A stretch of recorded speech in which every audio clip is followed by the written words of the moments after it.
नमस्कार दोस्तों, मैं Vishnu Pandey CGPSC Dream Academy में आप सभी का स्वागत करता हूं। तो जैसा कि आपको मालूम होगा कि फरवरी माह में सीजीपीएससी प्रारंभिक परीक्षा होने वाली है, जिसके अंतर्गत हम आपके लिए एक वीडियो का प्लेलिस्ट लेकर आए हैं, जिसमें आपका हम सी सेट का अभ्यास करा रहे हैं। सी सेट क्या होता है? तो सी सेट के अंतर्गत आप लोग हिंदी और छत्तीसगढ़ी भाषा के प्रश्न देखते हैं। आपसे हिंदी और छत्तीसगढ़ी भाषा के प्रश्न इससे पूछा जाता है। तो इस वीडियो के माध्यम से हम आपका अभ्यास करा रहे हैं, जिसमें मैं आपको हिंदी पढ़ा रहा हूँ। तो हिंदी में अब तक हम कुल भाग 4 देख चुके हैं, जिसका आज ये हमारा भाग 5 होने वाला है। तो कुल मिला के हम यहाँ पे 100 महत्वपूर्ण प्रश्न देख रहे हैं। आपको इसका अभ्यास अच्छे से करना है और देखिएगा जो भी प्रश्न मैं आप लोगों से पूछ रहा हूँ, उसमें से कितने प्रश्न आप लोग बना पा रहे हैं और कितने प्रश्न आपसे नहीं बन रहा है। जो प्रश्न आपसे नहीं बन रहा है, मतलब आपका उसमें कमांड कमजोर है, आपको उस टॉपिक पे अभी और अभ्यास करने की जरूरत है। तो बाकी मैं आप लोगों को यहाँ पे व्याख्या सहित बताऊंगा, जो भी प्रश्न बताऊंगा तो आप लोगों को यहाँ पे सही से और डिटेल में सब कुछ समझ में आ जाएगा।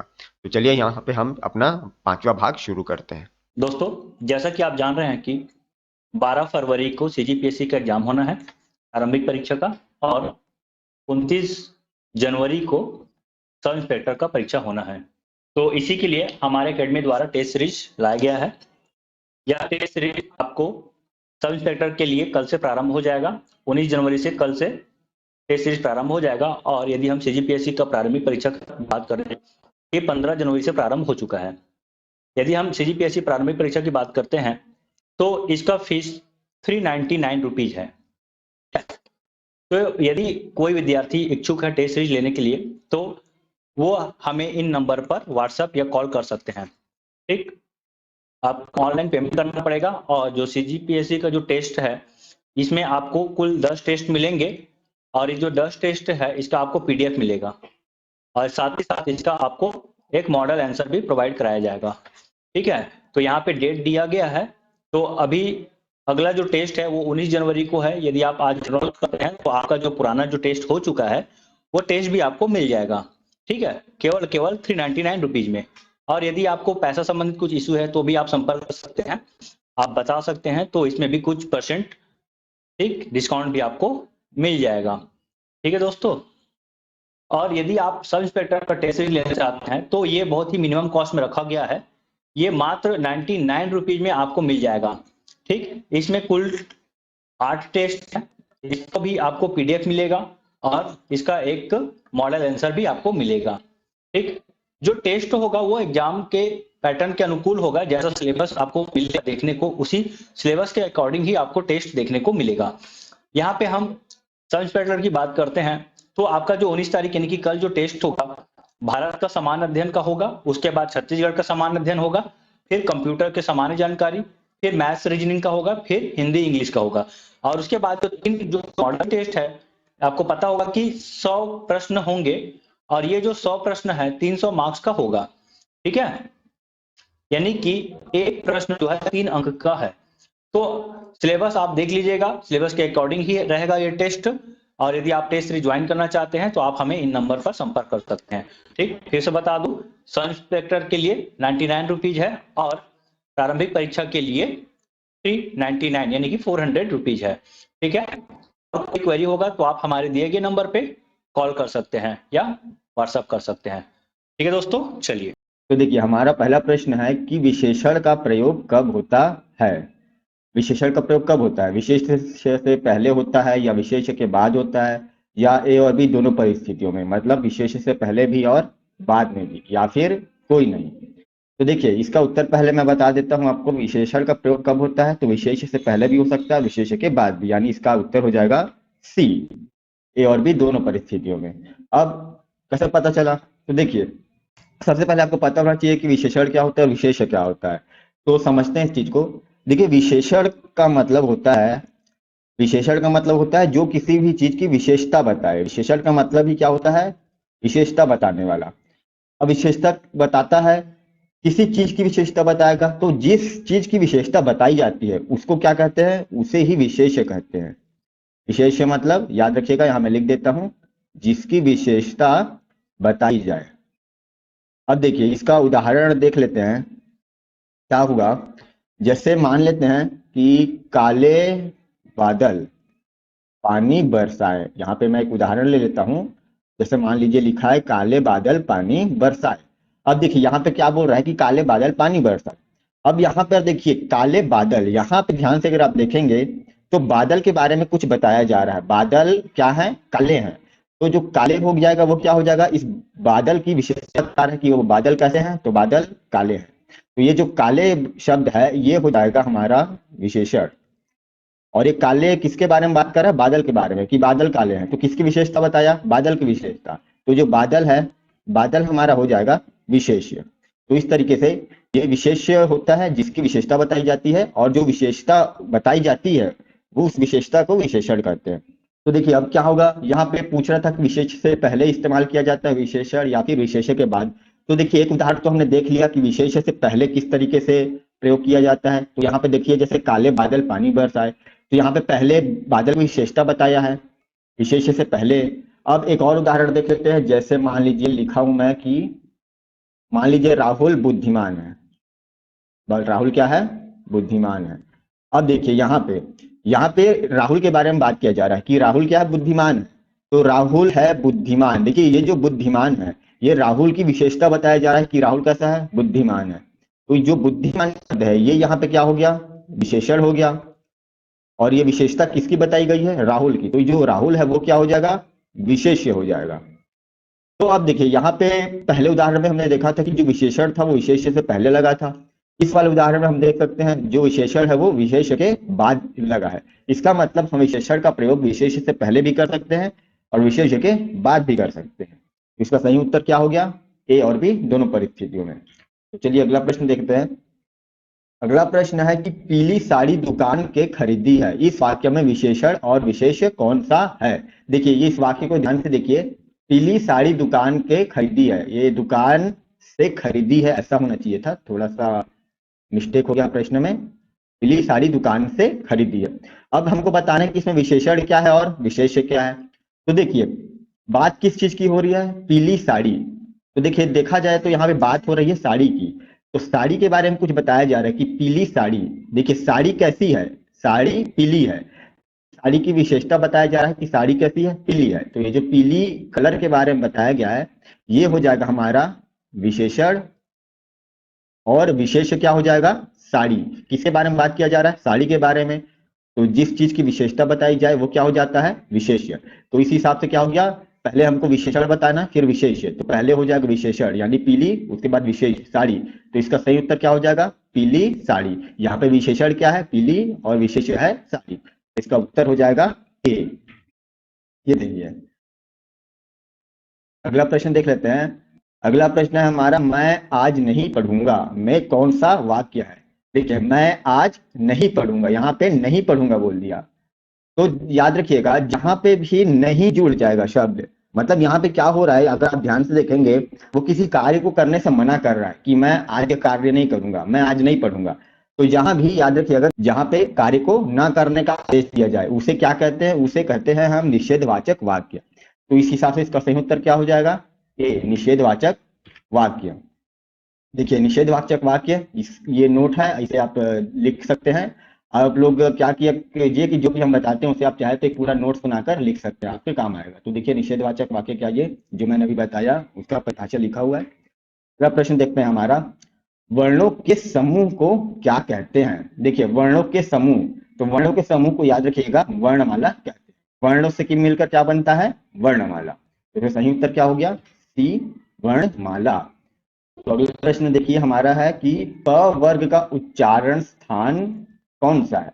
तो देखिए प वर्ग, सबसे पहले देखते हैं कि प वर्ग क्या है। तो प वर्ग मतलब प, फ, ब, भ, म। प, फ, ब, भ और म, ये जो प से शुरू होने वाले जो शब्द है, जो एक वर्ग में ये जो हमारे चलते हैं 5 ये जो वर्ण है, इसे हम क्या कहते हैं? प वर्ग का वर्ण कहते हैं। तो इस ये जो प वर्ग है इसका उच्चारण स्थान कौन सा? इसका मतलब जब आप इस वर्ण का उच्चारण करते हैं तो वो कहाँ से उत्पन्न होता है? दंत से, कंठ से, ओष्ठ यानी कि होंठ से, या फिर मूर्धा से? तो देखिए इसका उत्तर हो जाएगा सी, ओष्ठ यानी कि होंठ से। कैसे पता चला? देखिए आप अभी बोलकर देख सकते हैं, इसी वक्त तुरंत बोलिए प या फिर फ, ब, भ, म। इन सभी वर्णों का जब आप उच्चारण करेंगे तो अगर आप ध्यान से ऑब्जर्व करेंगे तो ये जो प, फ, ब, देखिए जब हम ये वर्ण बोल रहे हैं तो आपके जो दोनों होंठ हैं ऊपर और नीचे वाले वे एक दूसरे को स्पर्श कर रहे हैं। प प देखिए, अब आप भी बोल कर देखिए प। तो आपके दोनों होंठ क्या है, एक दूसरे को स्पर्श कर रहे हैं। इसका मतलब इसका उच्चारण स्थान क्या है, ओष्ठ या ओष्ठ यानी कि होठ हो जाएगा। इस तरीके से हम पहचान कर सकते हैं। देखिए हमारा अगला प्रश्न है, यहाँ पे पूछा है त वर्ग का उच्चारण स्थान।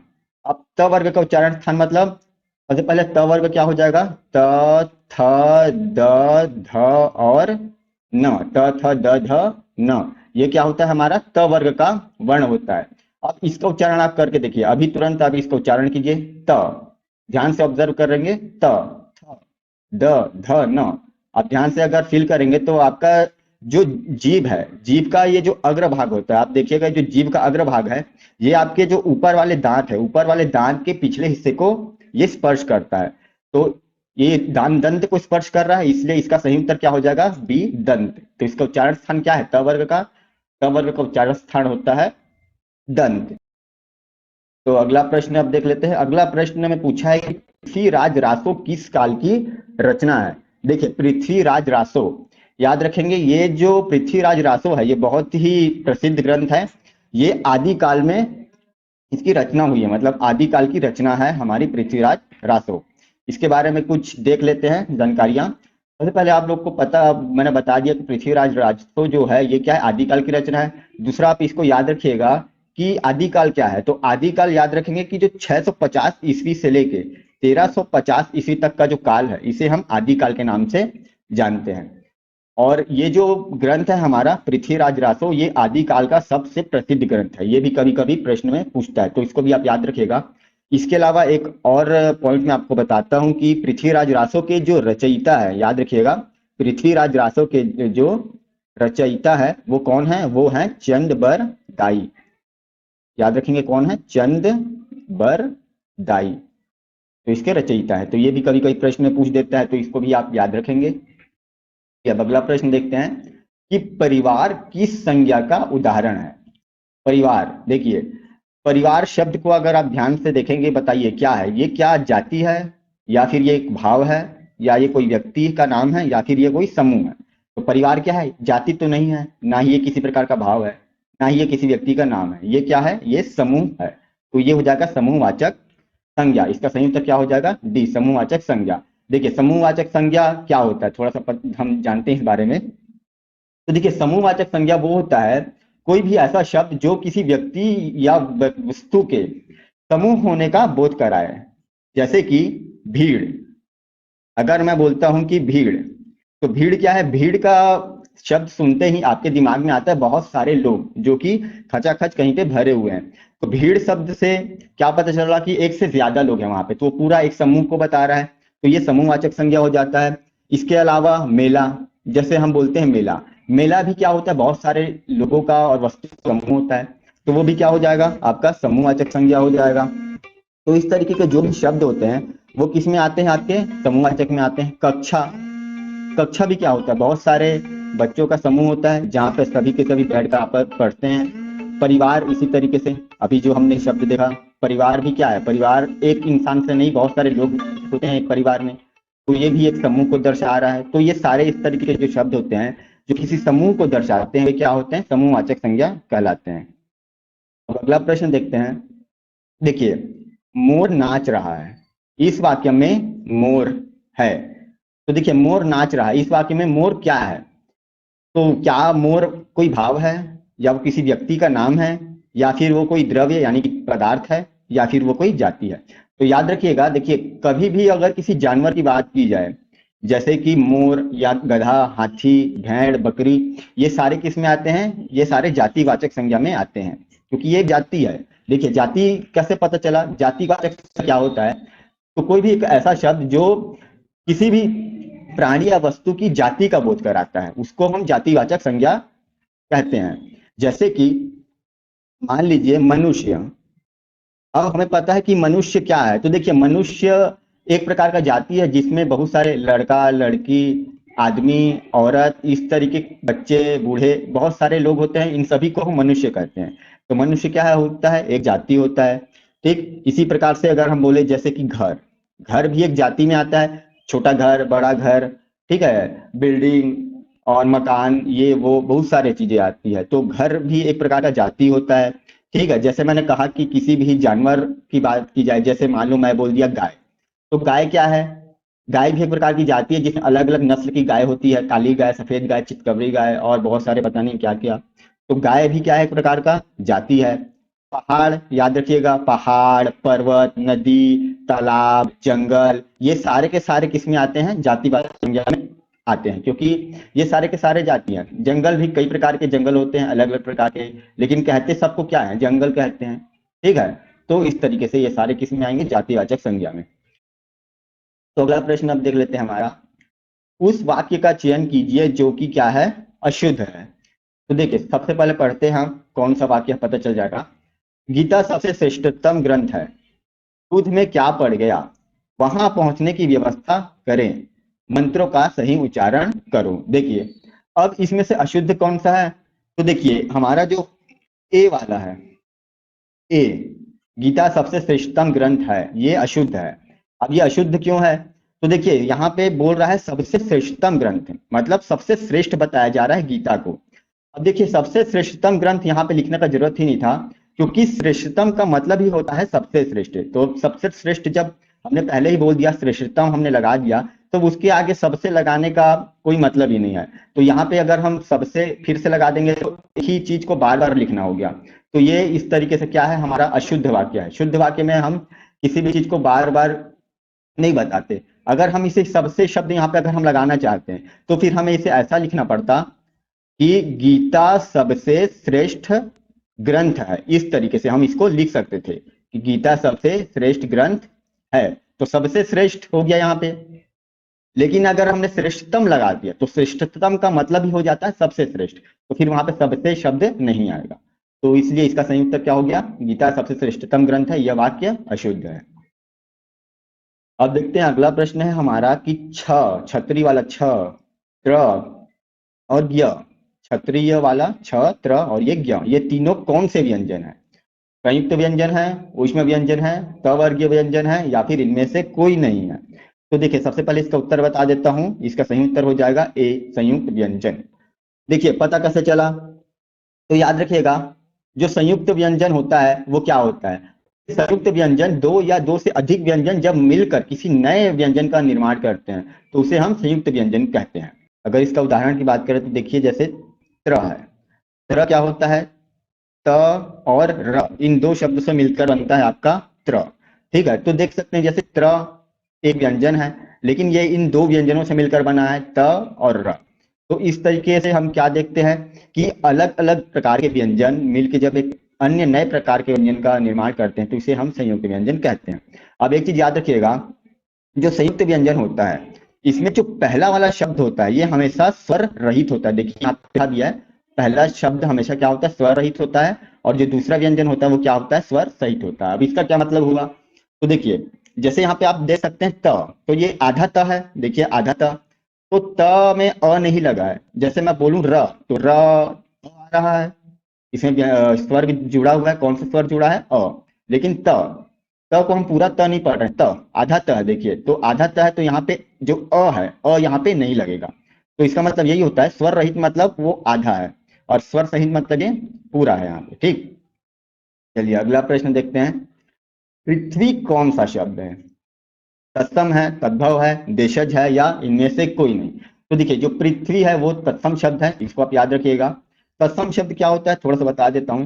तत्सम शब्द वो होता है जो कि संस्कृत के शब्द होते हैं। संस्कृत के जो शब्द होते हैं, जो कि हिंदी में भी ज्यों का त्यों उस चीज को बिना परिवर्तन के उसी शब्द को इस्तेमाल किया जाता है। जैसे पृथ्वी, पृथ्वी हमें पता है संस्कृत का शब्द है, जिसे अभी हम हिंदी में पृथ्वी बोलकर इस्तेमाल करते हैं, लेकिन है क्या? ये संस्कृत का शब्द, इसलिए ये तत्सम रूप हो जाएगा। तद्भव शब्द क्या होता है कि संस्कृत के जो शब्द होते हैं वो समय के साथ उनमें जब कुछ परिवर्तन हो जाता है, जैसे कि पृथ्वी से अब क्या हो गया है? धरती बोलते हैं हम लोग। धरती क्या है? धरती हिंदी शब्द है, तद्भव में आता है। ठीक, जैसे रात्रि, रात्रि क्या है? ये संस्कृत का शब्द है, तो रात्रि जब हम बोलते हैं तो ये हो जाता है हमारा तत्सम। लेकिन अब रात्रि से क्या होता है? अब रात हो गया है, अब हम रात बोलते हैं, तो रात क्या है? तद्भव। तो ये होता है तत्सम और तद्भव। अगला प्रश्न है हमारा, नाक कौन सा लिंग है? पुल्लिंग है, स्त्रीलिंग है, या फिर ए और बी दोनों है, मतलब पुल्लिंग भी है स्त्रीलिंग भी है, या फिर इनमें से कोई नहीं है? तो देखिए याद रखिए, नाक क्या होता है? नाक स्त्रीलिंग शब्द। ऐसे है, जब भी हमारे नाक में चोट लग जाता है तो हम किस तरीके से बोलेंगे? जैसे मान लीजिए किसी ने मार दिया या कहीं पे लग गया तो आप बोलेंगे मेरी नाक टूट गई। देखिए ध्यान से देखिए, मेरी नाक टूट गई। अगर आप बोलते हैं कि मेरा नाक टूट गया, तो फिर वो क्या हो जाता है? वो गलत हो जाएगा। मेरा नाक टूट गया नहीं, मेरी नाक टूट गई। नाक क्या है? स्त्रीलिंग शब्द है, याद रखेंगे। देखिए अगला प्रश्न है हमारा कि समास कितने प्रकार के होते हैं? तो देखिए याद रखिएगा, समास कितने प्रकार के होते हैं? हम बचपन से पढ़ते आए हैं, 6 प्रकार के होते हैं। कौन कौन से होते हैं? तो चलिए एक बार देख लेते हैं। तो याद रखिए, पहला होता है हमारा तत्पुरुष समास। फिर होता है हमारा, मतलब क्रम से कोई मतलब नहीं है, क्रम आप कैसे भी कर सकते हैं, लेकिन मैं बता रहा हूँ। तत्पुरुष समास होता है, अव्ययी भाव समास होता है, कर्मधारय समास, आप लोगों ने सुना होगा कर्मधारय समास, भृगु समास, फिर पांचवा हमारा हो गया द्वंद्व समास, और छठवा हो गया बहुव्रीहि समास। तो इस प्रकार से हमारे कुल 6 प्रकार के समास होते हैं, इसको आप याद रखिएगा। अगला प्रश्न देखते हैं, तुम अपने काम में सफल रहो, कौन सा वाक्य है? देखिए, तुम अपने काम में सफल रहो। अगर आप ध्यान से देखेंगे तो यहाँ पे क्या हो रहा है? कोई व्यक्ति अपनी इच्छा बता रहा है कि तुम अपने काम में सफल रहो, किसी को दुआ दे रहा है। तो इस तरीके के जो शब्द होते हैं कि हम जहाँ पे अपनी इच्छा को व्यक्त करते हैं या किसी को हम दुआ देते हैं, इस तरीके के शब्द, दुआ भी दे रहे हैं तो हम अपनी इच्छा को व्यक्त कर रहे हैं वहां पे। तो इस तरीके के जो शब्द होते हैं वो क्या होते हैं? वो इच्छावाचक वाक्य कहलाते हैं, इसको आप याद रखिएगा। इच्छावाचक वाक्य देखिए, जैसे कि मैंने अभी आपको बताया, जिन वाक्यों में किसी इच्छा, आशा, आशीर्वाद, शुभकामना इत्यादि का बोध होता है उसे क्या कहते हैं? इच्छावाचक वाक्य कहते हैं। तो देखिए अगला हमारा प्रश्न है कि निम्नलिखित में अशुद्ध शब्द है, अशुद्ध शब्द कौन सा है? एकत्र, नीरस, मंत्रिमंडल या योगीराज? तो देखिए मंत्रिमंडल इसमें अशुद्ध शब्द है। कैसे है? मंत्रिमंडल में जो त्र में मात्रा होता है, मंत्रिमंडल, ये छोटा ई की मात्रा होती है, इस तरीके से लिखा जाता है मंत्रिमंडल। अगला प्रश्न है हमारा कि निम्नलिखित में से अशुद्ध शब्द कौन सा? ये भी अशुद्ध शब्द पूछ रहा है। ईर्ष्या, अनुकूल, आशीर्वाद, नक्षत्र। देखिए यहाँ पे सीधे सीधे दिख रहा है, डी इसमें गलत है। नक्षत्र कैसे लिखते हैं? न छ इस तरीके से लिखते हैं, क्षत्रिय वाला छ लगता है, ठीक है, छाता वाला छ नहीं लगेगा, क्षत्रिय वाला छ लगेगा। अगला है, निम्नलिखित में से घर का पर्यायवाची शब्द नहीं है। देखिए घर का पर्यायवाची शब्द कौन सा नहीं है? तो देखिए सदन हमको पता है घर को बोलते हैं, शाला भी घर को बोलते हैं, निकेतन भी घर को बोलते हैं, पावक घर को नहीं बोलते। पावक का अर्थ होता है अग्नि या फिर आग, तो ये घर का पर्यायवाची नहीं है। अगला प्रश्न है हमारा कि रचना की दृष्टि से शब्दों के कितने भेद होते हैं? तो देखिए रचना की दृष्टि से शब्दों के कितने भेद होते हैं? तो याद रखिएगा, रचना की दृष्टि से शब्दों के कुल 3 भेद होते हैं। कौन कौन से हैं एक नजर डाल लेते हैं।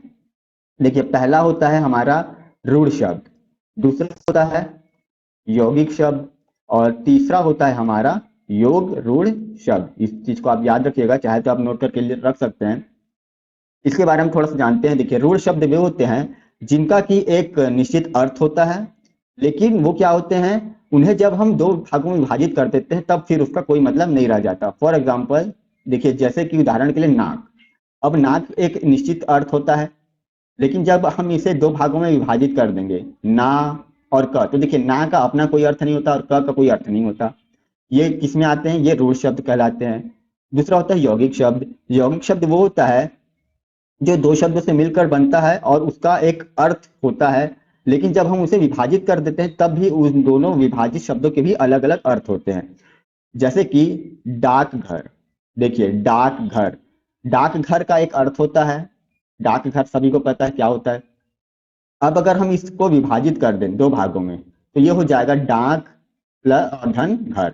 अब देखिए जब हमने विभाजित किया तो ये जो अलग अलग शब्द बन रहे हैं डाक और घर, इसका भी अलग अलग अर्थ होता है। डाक का अर्थ होता है चिट्ठी और घर का अर्थ घर होता है अलग से। आपको पता है डाक का भी एक निश्चित अर्थ है और घर का भी एक अलग से निश्चित अर्थ है, और इन दोनों को मिला के भी एक अलग अर्थ है। तो ये क्या होते हैं? यौगिक शब्द कहलाते हैं। योग रूढ़ शब्द क्या होते हैं? योग रूढ़ शब्द भी यौगिक शब्द जैसे ही होते हैं, मतलब ये भी 2 शब्दों से मिलकर बनते हैं और इसका एक निश्चित अर्थ होता है, और जब हम इन्हें 2 भागों में विभाजित कर देते हैं तब भी उन विभाजित भागों का भी अलग अलग अर्थ होता है। लेकिन यहाँ पे एक और चीज होता है कि ये किसी विशेष चीज के लिए प्रसिद्ध भी होते हैं। जैसे कि इसका अगर उदाहरण देखें, जैसे दशानन। अब देखिए दशानन का मतलब क्या होता है। दशानन का एक अर्थ होता है 10 सिर वाला, और अगर इसे हम दो भाग में विभाजित करें तो ये हो जाएगा 10 आनन। ठीक है, 10 आनन। 10 इसका भी अलग अलग अर्थ होता है, विभाजित करने के बाद भी 10 का भी एक अर्थ होता है, और आनन का अर्थ भी होता है। आनन यानी सिर होता है। ठीक। अब देखिए 10 आनन, दशानन, ये तो हो गया बिल्कुल यौगिक शब्दों की तरह। मैंने क्या बताया कि ये एक विशेष अर्थ के लिए प्रसिद्ध भी होते हैं। जैसे कि दशानन किस चीज के लिए प्रसिद्ध है, तो दशानन रावण, रावण को दशानन कहा जाता है। तो इसका एक अलग से अर्थ भी है जो कि काफी प्रसिद्ध है। तो इस तरीके के जो शब्द होते हैं इसे हम योग रूढ़ शब्द कहते हैं। इसका एक और उदाहरण हो जाएगा जैसे कि लंबोदर। लंबोदर क्या है, लंबा उदर वाला, लंब धन उदर। ठीक। और लंबोदर किसके लिए इस्तेमाल करते हैं, तो गणेश जी के लिए। तो इसका एक अलग से प्रसिद्ध अर्थ भी है। तो इस तरीके के शब्द किस में आएंगे, योग रूढ़ शब्द में आएंगे। तो इस चीज को आप याद रखिएगा। अगला है उत्पत्ति की दृष्टि से शब्दों के कितने भेद हैं। देखिए अभी हमने रचना के आधार पर देखा, अब उत्पत्ति के आधार पर देख रहे हैं। तो देखिए रचना के आधार पर हमने 3 प्रकार के भेद देखे, रूढ़, यौगिक और योग रूढ़। लेकिन उत्पत्ति के आधार पे ये 4 प्रकार के होते हैं। 4 प्रकार के कौन कौन से होते हैं इन्हें भी देख लेते हैं। तो देखिए 4 प्रकार के ये होते हैं उत्पत्ति के आधार पर। ठीक है, मतलब उत्पत्ति किस तरीके से हुई है इनकी। तो ये 4 प्रकार का होगा। पहला होता है तत्सम, दूसरा होता है तद्भव, तीसरा होता है हमारा देशज, और चौथा होता है हमारा विदेशज। देखिए ये 4 प्रकार के हमारे होते हैं उत्पत्ति के आधार पर। इसके बारे में थोड़ा थोड़ा जान लेते हैं। तत्सम शब्द वे होते हैं जो कि संस्कृत से लिए जाते हैं। संस्कृत के वे शब्द जो कि हिंदी में आज भी वैसे ही इस्तेमाल कर दिए जाते हैं। जैसे कि दधी, दधी का अर्थ दही होता है। आज भी दही को दधी कहा जाता है कहीं कहीं पे। तो वो क्या होता है, फिर वो तत्सम शब्द कहलाता है। सर्प, सर्प भी क्या है, संस्कृत का शब्द है। तो अगर इसे आप हिंदी में इस्तेमाल करेंगे तो ये तत्सम शब्द होगा। रात्रि, रात्रि क्या है, रात्रि भी संस्कृत का शब्द है, और इसे हिंदी में जब आप प्रयोग कर लेते हैं ये क्या होता है, ये तत्सम शब्द कहलाता है। तद्भव क्या होता है कि जो संस्कृत के शब्द हैं ये सब समय के साथ परिवर्तित होते चले गए, और अब हिंदी में उसे प्रयुक्त करते हैं, उसे तद्भव कहते हैं। जैसे कि दधी से हो गया दही, दही क्या है, तद्भव है। सर्प से हो गया सांप, सांप क्या है, तद्भव है। रात्रि से हो गया रात। तो ये शब्दों में क्या होगा, के साथ परिवर्तन हो गया। तो ये परिवर्तित शब्द हैं इसे हम क्या कहते हैं, तद्भव शब्द कहते हैं। देशज शब्द क्या होते हैं, देशज शब्द वो होते हैं जो हमारे ही देश में उत्पन्न हुए हैं, यही उनका आविष्कार भी हुआ है। जैसे कि पगड़ी, पगड़ी हमारे देश का दिया हुआ है, और पगड़ी शब्द की उत्पत्ति कहाँ से हुई है, हमारे ही देश से हुई है। मतलब सर्वप्रथम पगड़ी शब्द हमारे ही देश में कहा गया था। खटखटाना, जैसे खटखटाना शब्द आप लोगों ने सुना होगा, दरवाजा खटखटाना, इस शब्द की उत्पत्ति भी हमारे ही देश में हुई है, भारत में। तो इस तरीके के जो शब्द हैं जो हमारे भारत देश में उत्पन्न हुए उन्हें हम देशज शब्द कहते हैं। विदेशज शब्द इसका उल्टा, जो कि विदेशों से आया है, मतलब हमारे देश में उत्पन्न नहीं हुआ था, कहीं किसी और देश से वो शब्द आया। जैसे कि कॉलेज, कॉलेज जो शब्द है ये इंग्लिश शब्द है, ये हमारे देश में उत्पन्न नहीं हुआ है। उसके अलावा जैसे मान लो रिश्वत, आपने रिश्वत सुना होगा, जरूरी नहीं है कि वो सिर्फ इंग्लिश का ही शब्द होगा। रिश्वत, देखिए रिश्वत शब्द क्या है, ये सारे उर्दू शब्द हैं। रिश्वत हमारे देश में नहीं कहा जाता था पहले रिश्वत। ठीक है। आराम हो गया, आराम भी क्या है, विदेशज शब्द है। दुकान, दुकान भी विदेशज शब्द है, शायद ये फारसी शब्द है मेरे ख्याल से, जहां तक मुझे याद आ रहा है। ठीक है, तो ये सारे के सारे जो कि ऐसे शब्द जो हमारे देश में उत्पन्न नहीं हुए हैं, किसी दूसरे देश से आए हैं। ज्यादातर आप देखेंगे तो ये अरबी, फारसी, उर्दू, इस तरीके के शब्द होते हैं। तो ये सारे विदेशज होते हैं। तो आज के लिए इतना ही दोस्तों, हम मिलते हैं आपसे अगले वीडियो में किसी नए टॉपिक के साथ। आपको हमारा यह वीडियो आज का कैसा लगा हमें कमेंट करके जरूर बताइए। अगर आप लोगों का कोई भी सवाल है तो आप उसे भी कमेंट करके हमें बता सकते हैं, या फिर आपको यह वीडियो कैसा लगा यह भी आप हमें कमेंट करके जरूर बताइए। अगर आप हमारे चैनल में पहली बार आए हैं तो आप इस चैनल को सब्सक्राइब जरूर कर लीजिएगा। इससे क्या होता है कि हम कोई भी अगर नया वीडियो अपलोड करते हैं तो वो आप तक यूट्यूब पहुंचा देता है। अगर आपको ये वीडियो पसंद आए तो आप इस वीडियो को लाइक भी जरूर कीजिए, इससे हमें मोटिवेशन मिलता है। और अगर आप चाहें तो इस वीडियो को दोस्तों तक शेयर भी कर सकते हैं, ताकि जिस तरीके से आप पढ़ाई कर रहे हैं वो भी पढ़ाई कर सकें और उन्हें भी कुछ फायदा हो जाए। तो दूसरों की मदद करना बहुत अच्छी बात है, तो हमें करना चाहिए।